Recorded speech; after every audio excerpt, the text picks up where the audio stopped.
Salut à tous, dans cette partie de notre formation, nous allons commencer à aborder les choses vraiment complexes et indispensables dans Excel. Particulièrement, nous allons commencer à utiliser les fonctions avancées de Excel. Nous allons utiliser l'imbrication des fonctions. Nous allons voir comment établir un tableau de bord et faire un rapport. Nous allons voir comment utiliser les tableaux croisés dynamiques pour établir aussi des bons rapports. Nous verrons aussi comment faire la conception d'un tableau de bord. Alors pour cela, l'objectif dans ces premiers cadres ici est d'analyser ces tableaux comportant les chiffres d'affaires des différents participants à une tontine.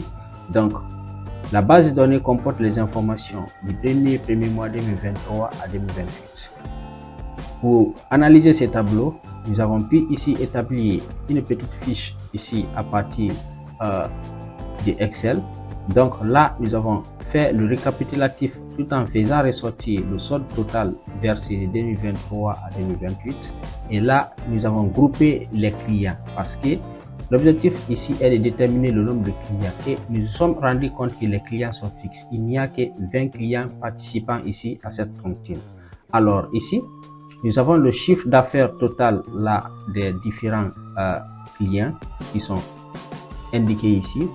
L'objectif est de pouvoir ici grouper chaque montant, par rapport ici à ce qu'a versé le client. C'est-à-dire, lorsqu'un client verse l'argent, on veut grouper, lorsqu'un client verse l'argent, on a groupé le total de 2023 à 2028. Donc c'est ça qui est indiqué ici. Chaque client a son total ici par rapport au versement qu'il a effectué. Nous avons ici établi un commentaire nous disant ici toutefois le client suite à un seuil donné de montant est au niveau du bon paiement ou au mauvais paiement. Donc à la fin, en bas ici, nous avons établi un rapport en faisant la somme totale ici des chiffres d'affaires cumulés qu'on a eu ici et tout en le comparant ici au chiffre d'affaires extrait sur la base de données.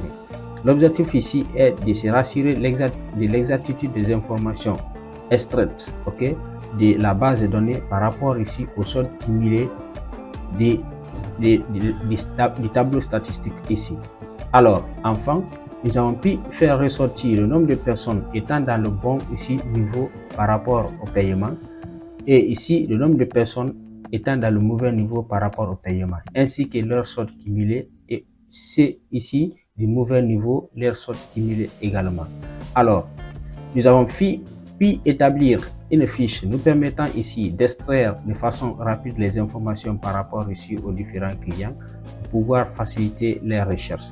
En plus, à la fin de la formation, vous aurez ici cette fiche d'exercice qui va vous permettre ici d'améliorer vos compétences sur l'analyse de base de données tout en se référant sur l'exercice portant sur la gestion de tontines exécutée par une entreprise. L'objectif est ici d'assurer un suivi efficace des clients, d'analyser la répartition des chiffres d'affaires par ville et par quartier ainsi que par sexe et de détecter la tendance pour améliorer la prise de décision.